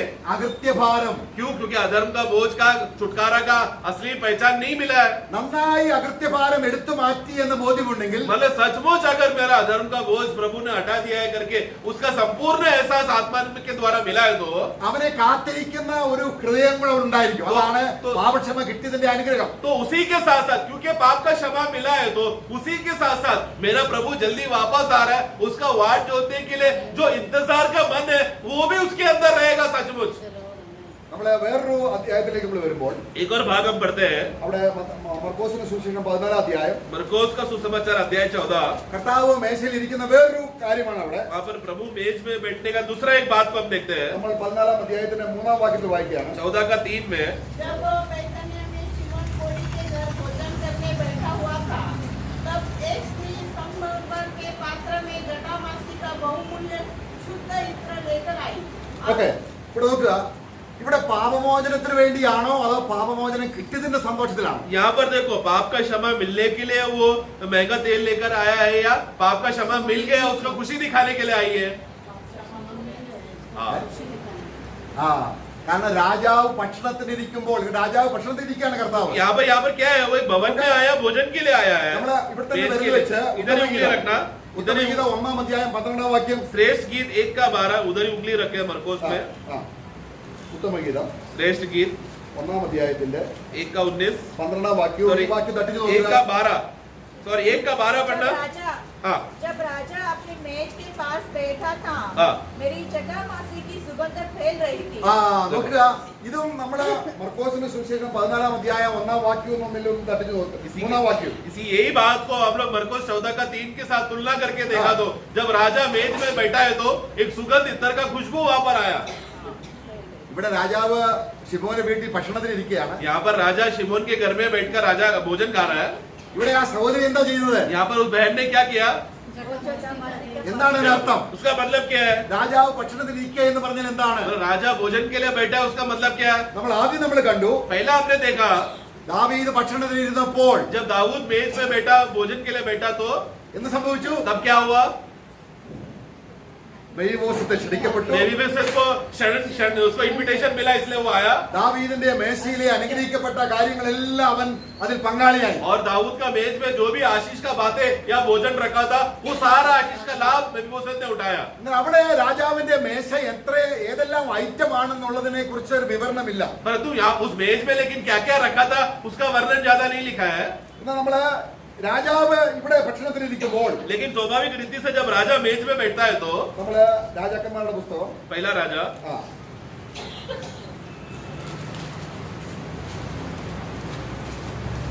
4:22 വാക്യം. 1 രാജാക്കന്മാർ 4:22. पहला राजा 4 का 22। सुलेमान की एक दिन की रसोई में कितना उठता था, अर्थात 30 पोर मैदा, 60 पोर आटा, आगे आगे 10 तैयार किए हुए बैल और चराइयों में से 20 बैल और 100 भेड़ बकरी, और इनको छोड़ हरीन, सितारे, यखूमुर और तैयार किए हुए पक्षी। അവിടെ വായിച്ചോ? ഇതാണ് ഉത്തമഗീതി പറയുന്നത്. രാജാവ് ഭക്ഷണത്തിൽ ഇരിക്കുമ്പോൾ, ശലോമോ ഭക്ഷണത്തിൽ ഇരിക്കുമ്പോൾ അവിടെയുള്ള വെറൈറ്റീസ് ആണ്. तो यहाँ पर हम देखते हैं सोलोमन जब मेज में बैठते समय, हम जानते हैं श्रेष्ठ गीत सोलोमन ने लिखा है, तो वो जब मेज में बैठते समय में भोजन के लिए, मेज के लिए क्या क्या वहां पर भोजन रखा गया, क्या क्या बातें रखा गया है, उसका एक छोटा वर्णन यहाँ पर हम पढ़ते हैं। അപ്പൊ ശൂലേക്കാരത്തി ആരാണ്? सुलेमी कौन है? അവിടെ ഭക്ഷണത്തിൽ ഇരിക്കുകയാണ് രാജാവിന്റെ കൂടെ. वो राजा के साथ आई भोजन करने के लिए। അപ്പോൾ അവളുടെ സുഗന്ധം എന്ന് പറഞ്ഞാൽ അവളുടെ ആത്മാവിലുള്ള സന്തോഷം. तो वहां पर हम देखते हैं कि यहूदी लोगों का रिवाज है, तो लोग कभी कभी सुगंध वो लोग रख के आते हैं, तो वो सुलेमी का सुगंध वहां पर क्या हो गया, कमरे में फैला। मतलब वे राजा के साथ बैठने का खुशी, उसको आत्मा में मिला हुआ खुशी का आनंद वो अंदर से बाहर आया। അപ്പം അകൃത്യഭാരം ചുമക്കുന്ന ഒരു വ്യക്തിയെ സംബന്ധിച്ചിടത്തോളം तो अधर्म का जो बोझ जो हट चुका है और जिसको प्रभु ने उठा लिया गया है, ऐसे व्यक्ति के ऊपर ഈ മേശയെ കുറിച്ച് ഒരു വിവരവും ഇല്ല. तो ऐसा व्यक्ति मेज में क्या क्या रखा है वो नहीं है वर्णन। എന്നാൽ परंतु ദൈവം ഒരുവന്റെ പാപം ക്ഷമിച്ചാൽ प्रभु अगर एक व्यक्ति का पाप क्षमा करे तो ഉടനെ മേശയിലേക്ക് വിളിക്കുകയാണ്. वो तुरंत प्रभु क्या करेगा, उसको मेज में बुलाएगा। എന്റെ സന്തോഷം നിന്റെ സന്തോഷം. मतलब क्या, जो राजा का आनंद है, अब से तू जो पाप क्षमा मिला तेरा आनंद है। എന്തെല്ലാം അനുഗ്രഹമാണ് മേശ മേശയിൽ ഒരുക്കി और വെച്ചിരിക്കുന്നത്. मेज में जो बोझ का आनंद और आशीष जो मैंने रखा है, പാപക്ഷമ കിട്ടിയപ്പോൾ यानी कि पाप क्षमा मिला तो നമ്മുടെ പേര് സ്വർഗത്തിൽ എഴുതി. हमारा नाम स्वर्ग में लिखा गया, ദൈവം നമ്മുടെ പിതാവായി. परमेश्वर हमारा पिता बन गया, നമുക്ക് സ്വർഗത്തിൽ അവകാശം കിട്ടി. हमें स्वर्ग में मिराज मिला, നമുക്ക് സ്വർഗത്തിൽ സ്വത്തുണ്ട്. स्वर्ग में धन है, നമുക്ക് ആത്മാവിനെ ലഭിച്ചു. हमें आत्मा मिला। ഇതെല്ലാം ആനന്ദത്തിന്റെ വഴിയല്ലേ? ये सब आनंद का रास्ता है, പക്ഷേ ഇത് കാണാൻ കണ്ണു തുറക്കുന്നില്ല. കാര്യം എന്താണ്? परंतु ये सब बातें देखने के लिए हमारा आंखें नहीं खुल रहा है। कारण क्या है? कोई और अन्य खुशी आगे पकड़ा है इसके लिए। പാപക്ഷമ ലഭിച്ചവനെ ദൈവം വെറുതെ വിടില്ല. കാര്യം എന്താണ്? അവന്റെ കൂടെ പന്തിയിലിരുന്ന് നമുക്കറിയാം ആ മൃതനായ പുത്രൻ തിരിച്ചു വരികയാണ്. प्रियो, इसके लिए प्रियो, एक बार जिस व्यक्ति को पाप का क्षमा मिला है तो प्रभु उसको छोड़ेगा नहीं। प्रभु उसको एक बहुत बड़ा उल्लास और आनंद और खुशी मेज में बिठा कर देगा। ये इतना बड़ा प्रेम है प्रभु का। उदाहरण को अगर हम देखें तो वो उड़ाऊ पुत्र जब वापस आया तो അവന്റെ മേശയിൽ എന്തെല്ലാമാണ് उसका നിർത്തിയിരിക്കുന്നത്? मेज में देखो क्या क्या बातें तैयार करके रखा है। കണ്ണ് മിഴിച്ചു പോവുകയാണ്. मतलब आंख एकदम बड़ा होकर आश्चर्य हो गया, इतना ये सब बात तैयारी मेरे लिए है। അത് നമ്മുടെ തീത്തോസിന്റെ ലേഖനത്തിൽ വായിക്കുമ്പോൾ तीतुस का पुस्तक में हम पढ़ते हैं, അതിന്റെ 3-ാം അധ്യായം का 3रा अध्याय അതിന്റെ 6-ാം വാക്യത്തിൽ നമ്മൾ വായിക്കുന്നുണ്ട്. 3 का 6 में पढ़ते हैं। 6-7 വാക്യങ്ങൾ. हाँ, 7 നാം അവന്റെ കൃപയാൽ നീതീകരിക്കപ്പെട്ടിട്ട് पढ़ना। जिसे उसने हमारे उद्धारकर्ता यीशु मसीह के द्वारा हाँ। हम पर अधिकारी से उड़ेला, सॉरी, उसका 5 पढ़ना हिंदी में। तो उसने हमारा उद्धार किया हाँ और यह धर्म के कामों के कारण नहीं हाँ जो हमने आप किए, पर अपनी दया के अनुसार देखो, प्रभु ने हमको दया के अनुसार हमको उद्धार दिया। बस അടുത്ത വാക്യം, फिर आगे നമ്മുടെ ഉദ്ധാർ കൊടുത്തിട്ട് പാപക്ഷമ കൊടുത്തിട്ട് मतलब उद्धार दिया, मतलब पाप का क्षमा दिया। उसके അടുത്ത बाद വാക്യത്തിൽ പറയാണ് फिर पढ़ते हैं, നമ്മുടെ രക്ഷിതാവായ യേശു ക്രിസ്തു മൂലം हमें उद्धार करता प्रभु यीशु मसीह के द्वारा। ധാരാളമായി പകർന്ന പരിശുദ്ധാത്മാവിന്റെ നവീകരണം. हाँ, आगे बढ़ना। दया के अनुसार नए जन्म के स्नान और पवित्र आत्मा से हमें नया बनाने के द्वारा हाँ। हुआ। हाँ, तो पवित्र आत्मा का नयाकरण का अनुभव हुआ। അതിന്റെ അർത്ഥം എന്താണ്? इसका मतलब क्या है? അതിന്റെ അർത്ഥം എന്താണ്? इसका मतलब क्या है? യേശു ക്രിസ്തു മൂലം यीशु मसीह के द्वारा പാപക്ഷമ ലഭിച്ചു. पाप का क्षमा तो मिला, എന്നിട്ട് उसके बाद പിന്നെന്താ ലഭിക്കുന്നത്? तुरंत क्या मिल रहा है? അതാണ് ആത്മാവിന്റെ സന്തോഷം. पवित्र आत्मा हमको मिला, मतलब कि उसी को कहते हैं वो व्यक्ति आत्मा में आनंद है। അപ്പൊ ദൈവരാജ്യം ഭക്ഷണവുമല്ല പാനീയവുമല്ല, इसलिए परमेश्वर का राज खाने पीने में नहीं है, നീതിയാണ്, धार्मिकता है, സമാധാനമാണ്, शांति है സന്തോഷമാണ്, और आनंद है। ആത്മാവിന്റെ ഫലം കൊണ്ട് നിറയുകയാണ്. मतलब वो व्यक्ति आत्मा का फल से भर चुका है। അതിനാണ് മേശയിലേക്ക് വിളിക്കുന്നത്. इसके लिए प्रभु उसको मेज में बुला रहा है। അപ്പൊ പാപക്ഷമ ലഭിച്ചതിൽ എന്തെല്ലാം അനുഗ്രഹങ്ങളുണ്ട്. तो पाप का क्षमा मिला है बोलकर क्या क्या आशीष है वहां पर है। അപ്പൊ രാജാവ് ഭക്ഷണത്തിലിരിക്കുമ്പോൾ और जब राजा भोजन के लिए बैठता है, നമ്മളിങ്ങനെ ഉറക്കവും തൂങ്ങി ഒരു സന്തോഷവുമില്ല. हम लोग को तो एकदम नींद में आंखें लग रहा है, कोई खुशी नहीं है। മർക്കോസിന്റെ സുവിശേഷം കർത്താവ് ഭോജനത്തിൽ ഇരുന്നപ്പോൾ मरकोस का पुस्तक में जब प्रभु भोजन के लिए बैठा, അവൾ എന്ത് ചെയ്തു? उसने तुरंत क्या किया? ആ സുഗന്ധ തൈലം പൊട്ടിച്ചു. उसने वो सुगंध का जो इत्र का जो है उसने उसको तोड़ा, तो उसकी वजह से सारा सुगंध वो कमरा में सुगंध भर गया। കാരണം അവളുടെ വഴി നേരെയായി. क्योंकि उसको वो समझ गई कि उसका रास्ता अभी सीधा है, അവളുടെ ഭാരം എടുത്തു മാറി. उसका बोझ हट गया। കൊച്ചു കൊച്ചു ദുഃഖങ്ങളൊക്കെ ഉണ്ട്. भले ही शारीरिक रीति से दुनिया का टेंशन, बोझ, तकलीफ उसके जीवन में रहेगा, പക്ഷേ സ്വർഗത്തിലെ സന്തോഷം കൊണ്ട് ഇതൊക്കെ അധികമിഞ്ഞു പോവുകയാണ്. परंतु स्वर्ग का आनंद ये छोटा छोटा टेंशन से भी बड़ा है। Praise the Lord. Amen. എന്തുകൊണ്ടാണ് നമ്മുടെ ചെറിയ ചെറിയ ഭാരങ്ങൾ വലിയ ഭാരമാകുന്നത്? हमारा क्यों ये दुनिया का पल भर का हल्का सा क्लेश तकलीफ उसको हम लोग इतना बड़ा है करके क्यों बोलते हैं, या इतना बड़ा कैसा बन जाता है? സ്വർഗത്തിലെ സന്തോഷമില്ല. क्योंकि स्वर्ग का आनंद को हम छोटा देखते हैं। इसके लिए നമ്മൾ വ്യത്യസ്തരായ മനുഷ്യരാണ്. हम लोग प्रियो, हम लोग अलग जाति के लोग हैं। अभी हम लोग ജഡത്തിന്റെ സന്തോഷമല്ല. मतलब अभी हमारा शारीरिक आनंद अभिलाषा है, उसमें नहीं है हमारा खुशियां। നമ്മളെ ഫിലിപ്പി ലേഖനം അതിന്റെ 3-ാം അധ്യായം 18-ാം വാക്യം. फिलिपियो 3:18 में हम पढ़ते हैं, സുവിശേഷം പറയുന്ന ചിലരുണ്ട്. सुसमाचार बोलने वाले कुछ लोग हैं, അവർ ഭൂമിയിലെ സന്തോഷം കൊണ്ട് നിറയ്ക്കാൻ ശ്രമിക്കുന്നു. वो लोग भूमि को आनंद से भरने देखते हैं। അവർ ശപിക്കപ്പെട്ടവർ. वो लोग श्रापित है। അവരുടെ ദൈവം വയറ്. उनका कुछ लोग हैं जो परमेश्वर के सुसमाचार के खिलाफ बात करने वाले लोग हैं, जो बहुत दुखी अवस्था में, उन लोग का उनका पेट उनका ईश्वर है, അവരുടെ അവസാനം और उनका अंत क्या है? विनाश हो जाएगा।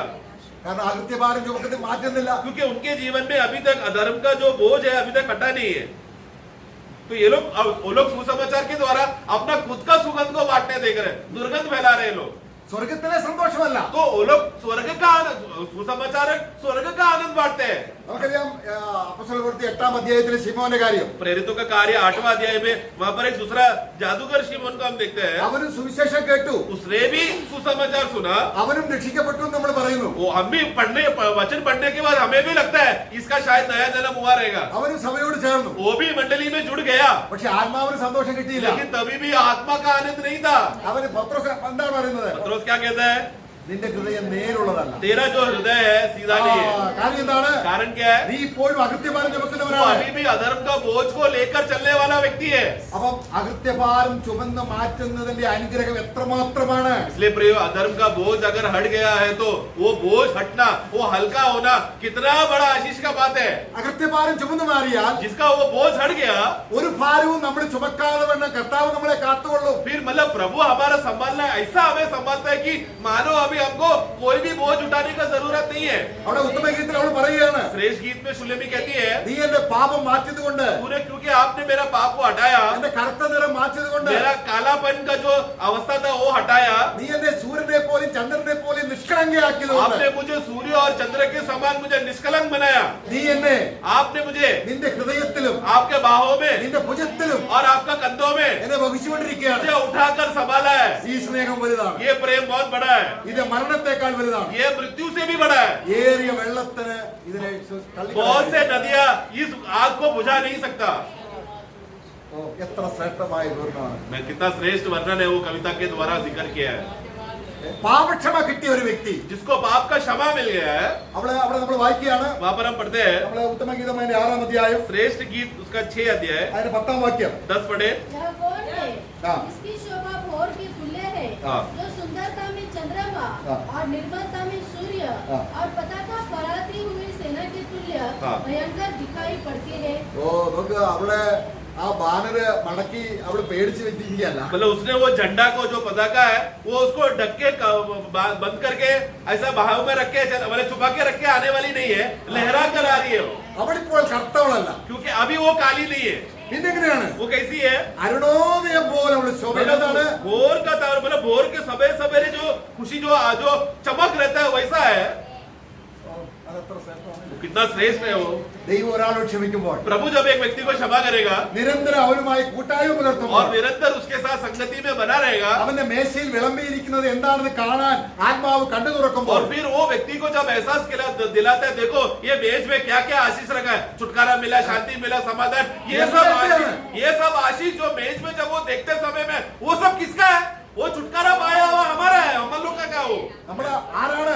वो हम लोग कौन है प्रियो? അവൻ നമ്മളെ കുഞ്ഞു നോക്കിയപ്പോൾ उन्होंने जब हमारे ऊपर झुक के जब देखा स्वर्ग से, നമ്മൾ 113-ാം സങ്കീർത്തനം വായിക്കുകയാണ്. 113 में हम पढ़ते हैं भजन संगीता, നമ്മൾ പാപത്തിൽ അകപ്പെട്ട നികൃഷ്ട ജാതിയായിരുന്നു. हम लोग पाप से भरे हुए एकदम अशुद्ध जाति थे, നമ്മളെ गिरे हुए जाति थे। സങ്കീർത്തനം 113 113 का അവിടെ അതിന്റെ 113-ാം വാക്യം നമ്മുടെ ദൈവ ഉന്നതത്തിൽ അതിന്റെ 5-ാം വാക്യത്തിൽ വായിക്കുകയാണ്. 5 पढ़ना। हमारे परमेश्वर यहोवा के तुल्य कौन है? നമ്മുടെ കർത്താവായ യഹോവയെ കുറിച്ച് അല്ലെങ്കിൽ അവനെ കുറിച്ച് അവന് തുല്യനാരാണ്? उनके तुल्य कौन है प्रियो? എന്നിട്ട് പിന്നെ പറയാണ്. फिर कहता है, वह तो ऊंचे पर विराजमान है हाँ ഓക്കെ, आगे, और आकाश और पृथ्वी पर भी सृष्टि करने के लिए झुकता है। हाँ। ഓക്കെ. 6-ാം വാക്യത്തിലെ ആ വാക്യം നമ്മുടെ ലാംഗ്വേജിൽ പലയിടത്തും പല രീതിയിലല്ല, കുനിഞ്ഞു നോക്കുന്നതാണ്. तो അങ്ങനല്ല. तो मतलब झुक के देखता है करके वो अर्थ में नहीं है, जो ओरिजिनल भाषा में देखा जाए तो He humbled himself and he looked down. അവനെ തന്നെ താഴ്ത്തി അവൻ പൊടിയിൽ കിടക്കുന്നവരെ കണ്ടു. मतलब उधर ऐसा लिखा है कि उसने अपने आप को झुकाकर जो मिट्टी में रहते हैं उनको देखा। अगला वाक्य में 7-ാം വാക്യത്തിൽ 7वां वाक्य, അവൻ എളിയവനെ പൊടിയിൽ നിന്നും आगे, वह कंगाल को मिट्टी पर से हाँ। और दरिद्रों को भूरे पर से उठाकर ऊंचा करता हाँ है। उसको हाँ। वो करने के लिए यीशु परमेश्वर ने क्या किया? हाँ। अपने आप को झुकाकर हाँ। वो आया। എന്തിനാണ് അവൻ മനുഷ്യനായിട്ട് വന്നത്? मतलब झुकाकर आया मतलब क्या? परमेश्वर मनुष्य बनकर आया। എന്തിനാണ് വന്നത്? क्यों आया? നമ്മുടെ അകൃത്യഭാരം हम ചുമക്കുവാൻ. जो मिट्टी में और भस्म में पड़े हुए लोगों जो पाप का बोझ में दबे हुए थे इन्हें- उनको हटा के എന്നിട്ട് എന്താണ്? और फिर क्या करना? നമ്മളെ ഉയർത്താൻ. हमें ऊंचा करने। എവിടെ? कहां पर? സ്വർഗത്തോളം. स्वर्ग तक, स्वर्ग का ऊंचाइयों में पहुंचाया। ഇങ്ങനെയുള്ള ദൈവത്തെ കുറിച്ച് കേട്ടിട്ടുണ്ടോ? ऐसा परमेश्वर के बारे में सुना है क्या आप लोग? ഇങ്ങനെയുള്ള ദൈവത്തെ. ऐसा परमेश्वर के बारे में सुना है क्या आप लोग? നമ്മുടെ ദൈവത്തെ പോലെ ആരും. हमारा परमेश्वर के समान कौन है? Come down. वो नीचे आया, अपने आप को नम्र किया। നമ്മൾ ഫിലിപ്പിയ ലേഖനം 2-ാം അധ്യായം വായിക്കുമ്പോൾ फिलिप्पियों का पुस्तक 2 अध्याय में स्पष्ट हम पढ़ते हैं, ആ പാപക്ഷമ കിട്ടിയ സ്ത്രീയെ പോലെ जैसा पाप का क्षमा मिला हुआ वो स्त्री, കർത്താവിന്റെ കാൽക്കൽ വീണ് उसने जैसा अपने आप को प्रभु के पैरों पर गिरकर നമ്മുടെ പാപമോചനം കിട്ടി ആത്മാവിന്റെ സന്തോഷം കൊണ്ട് ആ കണ്ണുനീര് കൊണ്ട് അവരെ കാല് കഴുകി उसको पाप का क्षमा मिला है करके आत्मा में बोलते होने के बाद वो खुशी से जब आंसू जो आया, उसी आंसू लेकर तुरंत उसने प्रभु का पैर धोया അവന്റെ പാദങ്ങൾ ചുംബിച്ച് और अपने प्रभु के पैरों को चूमा, അവനെ ശുശ്രൂഷിക്കുക. उसका सेवा और फिर प्रभु का सेवा करने लगा। ഇതാണ് കർത്താവിനെ ശുശ്രൂഷിക്കുന്നത്. यही है सच्चा सेवक, जो प्रभु को सेवा करने वाले लोग, मतलब ये रीति से करना है।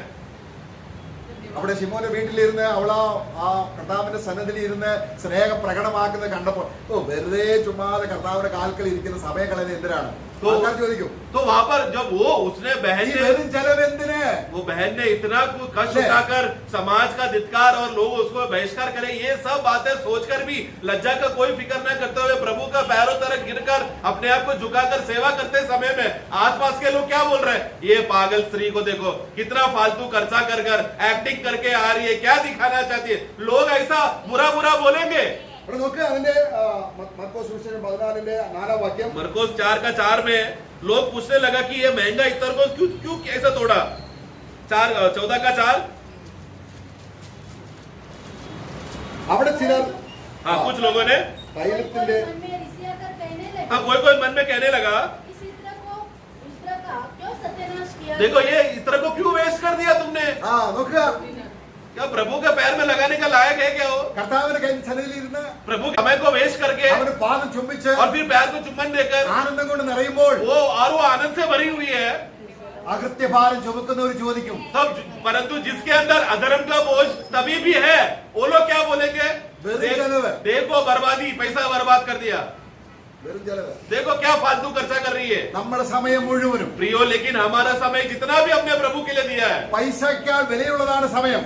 जैसा हम लोग पैसे को हम लोग दाम रखते हैं, वैसा दाम समय का है जितना हमने प्रभु के लिए खर्च किया അത് है। കർത്താവിനായി ചെലവഴിക്കണം. उसके लिए हमारा समय पूरा प्रभु के लिए खर्च करना है, അതാണ് वो है। മിബിബോശത്ത് ചെയ്തത്. मैं भी बोलते ने किया, അവൻ അവന്റെ വസ്ത്രം അലക്കിയില്ല. उसने अपना कपड़े को नहीं धोया, അവൻ അവന്റെ ശരീരത്തെ നോക്കിയില്ല. उसने अपना शारीरिक बातों को, मैं खुशी से रहना चाहिए, सब प्रकार का आनंद और अभिलाषा में पूरा करना चाहिए, अपना स्वयं का अभिलाषा को पूरा करने वो नहीं गया, പിന്നെ അവൻ എന്ത് ചെയ്തു? बल्कि वो क्या किया, എന്റെ രാജാവ് എന്ന് തിരിച്ചു വരും. मेरा राजा कब वापस आएगा। ഓ പ്രൈസ് ദി ലോർഡ്. आमेन।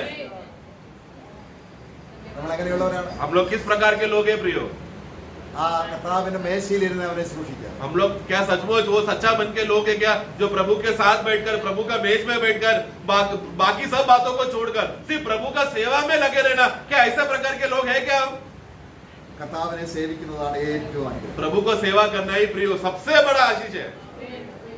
നമ്മൾ അവനെ സേവിക്കാൻ വിളിച്ചതാണ്. हमें प्रभु ने हमें क्यों बुलाया है, उनका सेवा करने। നമ്മൾ നമുക്കായിട്ട് ജീവിക്കാൻ हमें വിളിച്ചതാണ്. अपने के लिए, अपनों के लिए, खुद के लिए जीने के लिए नहीं प्रभु बुलाया है। എന്നാൽ അകൃത്യഭാരം ചുമന്നു മാറ്റിയതിന്റെ മഹത്വം അവൻ കരഞ്ഞത്, നിലവിളിച്ചത് ഗെത്സമന തോട്ടത്തിലുള്ള യേശുക്രിസ്തുവിന്റെ അനുഭവത്തിലേക്ക് നമ്മുടെ കണ്ണുകളൊന്ന് തിരിച്ചാൽ, परंतु हम अपने आंखों को वहां पर लगाए जहां पर यीशु मसीह गethsemane में हमारा पाप और बोझ और अधर्म का दोष को हटाने के लिए वो रोया, उसने हमारा सारा बोझ जब उनके ऊपर डाला गया, वो हमारे लिए एक दोष बलि ठहराया गया, वो दुख और वेदना से वो हमारे बदले गया, तो वो बातों को देखने के लिए प्रियो हमारे नजर को उधर लेकर आए।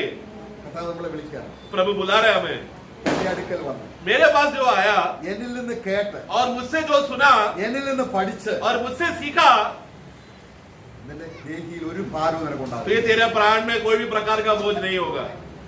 എന്താണെന്നറിയാമോ? कारण क्या है प्रियो, ക്രിസ്തു തന്നെ അവളുടെ സന്തോഷമായിരിക്കും. क्योंकि मसीह खुद ही अभी वो अपनी स्त्री का आनंद बन गया। അപ്പോൾ മത്തായിയുടെ സുവിശേഷം 15-ാം അധ്യായം 28-29 വാക്യങ്ങൾ വായിച്ച് ആ ഭാഗം അവസാനിപ്പിക്കും. मत्ती का पुस्तक 11 अध्याय आखिरी वाक्य पढ़ेंगे 28 और 29। കാരണം കർത്താവ് पढ़ो पढ़ो। ये सब परिश्रम करने वालों हाँ। और बोझ से दबे हुए लोग मेरे पास आओ, हाँ। मैं तुम्हें विश्राम दूंगा। हाँ। मेरा जुआ अपने ऊपर उठा लो हाँ। और मुझसे सीखो, क्योंकि मैं नम्र और मन में दीन हूँ, और तुम अपने मन में विश्राम पाओगे। अगला वाक्य भी, क्योंकि मेरा जुआ सहज और मेरा बोझ हल्का है। നമുക്ക് എന്തിനെല്ലാം സമയമുണ്ട്. हमारे पास क्या क्या सब बातें करने के लिए टाइम है ना, പക്ഷെ കർത്താവിന്റെ കാൽക്കലിരുന്ന് लेकिन प्रभु के पैर में बैठकर പാപക്ഷമ കിട്ടിയതിന്റെ സന്തോഷം पाप का क्षमा मिल गया है, उसका खुशी का एहसास आनंद के साथ प्रभु को बताने के लिए टाइम नहीं। അത് വെറും ചെലവാണോ? क्या वो फालतू खर्चा है क्या? നമ്മൾ ഭാരമില്ലാതെ ജീവിക്കണമെങ്കിൽ प्रियो, अगर हम लोग को बिना बोझ के अगर जीना है तो നമ്മൾ ഇനി ഒരു ഭാരവും ചുമക്കണ്ട. अभी हमको कोई भी बोझ उठाने का जरूरत नहीं है, വലിയ ഭാരം ചുമന്നതുകൊണ്ട് क्योंकि सबसे बड़ा जो सबसे भारी बोझ था वो प्रभु ने उठा लिया। तो ഇനി എന്തെങ്കിലും ഭാരമുണ്ടെങ്കിൽ उसकी तुलना में जो भी बोझ है എന്റെ മേൽ ഇട്ടുകൊള്ളുക. वो सब प्रभु बोलता है मेरे पर डालो, നിങ്ങൾ ചുമക്കണ്ട. तुमको उठाने का जरूरत नहीं है। ഓ, praise the Lord. Amen. നമ്മളെ ഉയർത്തി വെക്കാൻ ആഗ്രഹിച്ചു. प्रभु ने हमको ऊंचाइयों में बिठाने के लिए वो चाहत प्रभु ने रखा है। നമ്മൾ അകൃത്യഭാരം ചുമന്ന് ഇത് മാറിയില്ല എങ്കിൽ अगर अधर्म का वो बोझ, वो पाप का बोझ अगर अभी तक हमारे अंदर से हटा नहीं है तो ഇപ്പോഴും നമ്മൾ എവിടെയാണ്? आज भी हम लोग कहाँ पर हैं? പൊടിയിലാണ്. हम लोग अभी भी मिट्टी में हैं। ഉയർത്തപ്പെട്ടിട്ടില്ല. हम लोग अभी तक ऊंचाइयों में उठाया नहीं है, എന്നാൽ എളിയദാസൻ परंतु जो नम्र हुआ जो दास, തന്റെ ഉയർച്ചയിൽ പ്രശംസിക്കട്ടെ. वो अपना ऊंचाइयों में खुशी मनाए, आनंद मनाए, प्रशंसा करे। എവിടെ എഴുതിയിരിക്കുന്നു? वो कहाँ लिखा है? जो गुलाम है अपने ऊंचाइयों पर, याकूब, യാക്കോബിന്റെ പുസ്തകം जेम्स 1-ാം അധ്യായം 9-ാം വാക്യത്തിൽ വളരെ जेम्स വ്യക്തമായിട്ട് का പറയാം. 1:9 में लिखा है। ആ, दीन भाई अपने ऊंचे पद पर घमंड करे। हाँ, तो ये हाँ। दीन भाई, तू किस पे प्रभु ने तुझे ऊंचा पद दिया है, उसमें तू प्रशंसा कर, उसमें तू आनंद कर। നമ്മൾ എവിടെ കിടന്നവരാണ്? हम लोग कहाँ सोए थे प्रियो? അവൻ കുനിഞ്ഞു നോക്കി जब प्रभु ने अपने आप को झुककर नम्र होकर आया और देखा हमें, താഴെ ഇറങ്ങി വന്നു. उन्होंने नीचे आकर हमें देखा तो हम लोग मिट्टी में पड़े थे। നമ്മൾ അകൃത്യഭാരം ചുമന്നു. अब वो आकर प्रभु ने तुरंत हमें देखा और अधर्म का बोझ हम में से उठाया। പാപക്ഷമ കിട്ടിയതിനു ശേഷം पाप का क्षमा मिल जाने के बाद നമ്മളെ ഉയർത്തി हमें ऊंचा उठाया അവനോടൊപ്പം കൃപാസനത്തിൽ അവനോടൊപ്പം ഇരുത്തപ്പെട്ടു. और प्रभुओं के साथ ऊंचा में प्रभु और बहुत सारे प्रभुओं के साथ हमें ऊंचाई में बिठाया। നമ്മുടെ കർത്താവിനെ പോലെ ഒരു കർത്താവാണ്. हमारा यहोवा परमेश्वर के समान और कौन है? നമുക്ക് അവനെ സേവിക്കാം. आओ इस प्रभु का सेवा करें, അവന്റെ സന്നിധിയിൽ സമയം ചെലവിടാം. आओ अपना समय प्रभु के लिए इस्तेमाल करें। നമ്മുടെ സമയം മുഴുവനും അവന്റേതാണ്. हमारा पूरा समय प्रभु का है प्रियो, അവനിലുള്ള ആ സന്തോഷം അനുഭവിക്കാം. ताकि और प्रभु के साथ का सहभागिता और संगति का खुशी को और भी अधिक बढ़ते रहे। ആ സന്തോഷത്തിലാണ് നമ്മൾ സുവിശേഷ വേല ചെയ്യേണ്ടത്. प्रियो, उसी खुशी में हम लोग सुसमाचार का सेवा कर रहे हैं। ആ സന്തോഷത്തിലാണ് നമ്മൾ കഷ്ടം അനുഭവിക്കേണ്ടത്. वो आनंद में है, हम लोग दुनिया में कष्ट सहते हैं। നമ്മൾ ചെയ്യുന്നതെല്ലാം സ്നേഹത്തിൽ ചെയ്യുന്നത് ഈ കൂട്ടായ്മയിൽ നിന്ന് കിട്ടുന്ന വീര്യമാണ്. प्रियो, हम लोग जो भी कुछ करते हैं समय में संगति के द्वारा प्रभु के साथ मिला हुआ उस संगति में हम जो भी करते हैं वो एक खुशी मिल रहा है, एक आनंद मिल रहा है, और वो हमें संगति की वजह से ये सब करने के लिए वीरता और बल मिलता है। കർത്താവിന്റെ സിംഹാസനത്തിൽ ഇരിക്കുക. प्रभु आज सिंहासन में बैठा है നമ്മളോട് കരുണ കാണിക്കും. ताकि हमारे ऊपर निरंतर दया और अनुग्रह दिखाते रहे। Praise the Lord. Amen. നമുക്ക് അവന്റെ സന്നിധിയിൽ ഇരിക്കാം. आओ हम लोग उस प्रभु की उपस्थिति में बने रहे, നമ്മൾ ആത്മാവിൽ നിറയാം. हम आत्मा में भरे। ദൈവരാജ്യം ഭക്ഷണവുമല്ല പാനീയവുമല്ല, परमेश्वर का राज्य खाने पीने में नहीं है, നീതി സമാധാനം പരിശുദ്ധാത്മാവുള്ള സന്തോഷമാണ്. परंतु धार्मिकता और शांति पवित्र आत्मा में आनंद है। വചനം വായിക്കണമെങ്കിൽ ഒരു സന്തോഷം വേണം. प्रियो, वचन पढ़ने के लिए भी एक आनंद चाहिए, വചനം കേൾക്കണമെങ്കിൽ ഒരു സന്തോഷം വേണം. वचन सुनना है तो आनंद चाहिए, ആത്മാവിന് സന്തോഷമാണ്. और वो आत्मा देने वाला आनंद है। പക്ഷേ കർത്താവിന്റെ അടുക്കൽ സമയം ചെലവഴിക്കാത്തവർക്ക് परंतु जो प्रभु के लिए समय बिताता नहीं है तो നമ്മള് കേൾവിയെല്ലാം ജഡത്തിലാണ്, നമുക്ക് ഒരു സന്തോഷം തരുന്നില്ല. तो फिर क्या होगा? प्रभु का वचन सुनने के लिए फिर कोई आनंद नहीं, प्रभु का सेवा करने कोई आनंद नहीं। क्यों? शारीरिक रीति से आना पड़ा संगति में। അങ്ങനെ ജീവിക്കുന്നവരെ കർത്താവ് വിളിക്കുകയാണ്. ऐसे लोगों को, जीने वाले लोगों को प्रभु कहता है, വരിക ये आओ। രാജാവിന്റെ സന്തോഷത്തിലേക്ക്. जो प्रभु सचमुच प्रभु का उस आनंद में जी रहा है, उन लोगों को प्रभु कहता है आओ और राजा का आनंद में तुम प्रवेश करो। Praise the Lord. मैं കർത്താവിന് സന്തോഷത്തിന് കുറവുണ്ടോ? क्या प्रभु का आनंद में कमी है क्या? मैं നമുക്ക് ആ നിത്യാനന്ദം നമ്മുടെ ശിരസിൽ വരും. आओ हम उस अनंत काल का आनंद को हमारा हम उसको संभाले। നമ്മള് ബോംബെയിൽ അടുത്ത നാളെ മുതൽ ഉള്ള മീറ്റിങ്ങിനെ കുറിച്ച് നിങ്ങൾക്ക് അറിയാമല്ലോ. आप लोग ने शायद सुना होगा कि बॉम्बे का मीटिंग परसों से है, शुरू हो रहा है। കർത്തദാസൻ പറഞ്ഞു പലർക്കും വരാൻ പറ്റില്ല. प्रभु का दास ने बताया कि बहुत लोगों को आने के लिए तकलीफ है करके, നിങ്ങൾ എവിടെയാണെങ്കിലും പ്രാർത്ഥനയിൽ ഓർക്കുക. लेकिन फिर भी आप लोग यहाँ पर है तो प्रार्थना में याद रखना। നിങ്ങളുടെ പ്രാർത്ഥനയ്ക്ക് വളരെ ശക്തിയുണ്ട്. आपका प्रार्थना में बहुत सामर्थ्य है। Praise the Lord. हमें सार्थक करें।